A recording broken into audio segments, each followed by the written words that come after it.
বিএনপির থেকে গাজীপুর ২ আসনের নমিনেশন দিয়েছে মনিরুজ্জামান রনিকে। সেই আনন্দে কাশেমপুরবাসী আজ মিছিল করেছে। সেখানে রয়েছেন আমাদের রিপোর্টার আব্দুর রহিম। রহিম, সেখানের গণমিছিলে পরিস্থিতির আপডেট আমাদেরকে একটু জানাবেন।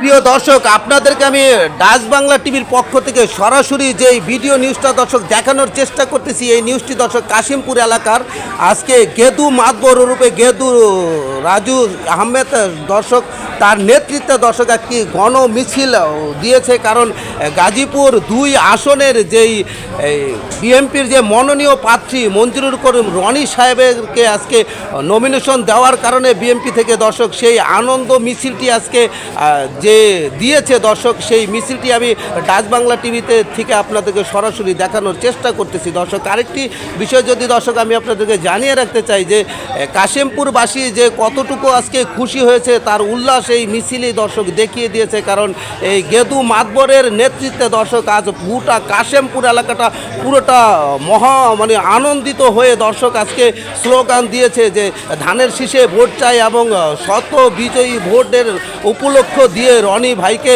তারা বিজয়ী দেখতে চায়। সেই বিষয়গুলো আজকে কাশেমপুর এলাকাবাসী দর্শক জানিয়েছে।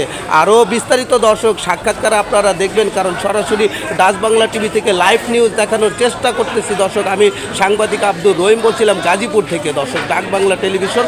আরেকটি বিষয় দর্শক আপনারা দেখতেছেন যে কাশেমপুরে যে বিএনপির যে মনোনীয় প্রার্থী মঞ্জুরুল করিম রনি সাহেবকে আজকে ২ আসনের যে নমিনেশন দিয়েছে দর্শক, সেই আনন্দে কাশেমপুর এবং যত এলাকাবাসী দর্শক ছিল তারা আজকে এতটা আনন্দিত হয়েছে যে সেই আনন্দে তারা বুক উল্লাস করে রনি ভাইয়ের ধানের শীষে ভোট চাইতেছে।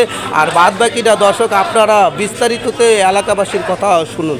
বাংলাদেশ জাতীয়তাবাদী দল বিএনপির পক্ষ থেকে আজকে আমাদের সম্মানিত মহাসচিব সাহেব প্রায় 237টা আসনে নমিনেশন ঘোষণা করেছেন প্রাথমিকভাবে। তো আমাদের এই আসনে বিগত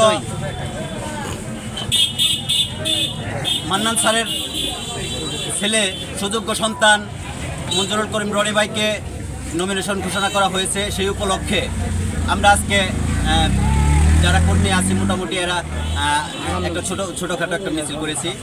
এখন যে মিছিলটি আমি আপনাদেরকে সরাসরি লাইভ থেকে দেখানোর চেষ্টা করতেছি দর্শক ডাচ বাংলা টিভির পক্ষ থেকে কাশেমপুর দর্শক এলাকা থেকে দর্শক আমি সরাসরি আপনাদেরকে লাইভে যোগদান রেখেছিলাম ডাক বাংলা টিভির পক্ষ থেকে। ধন্যবাদ।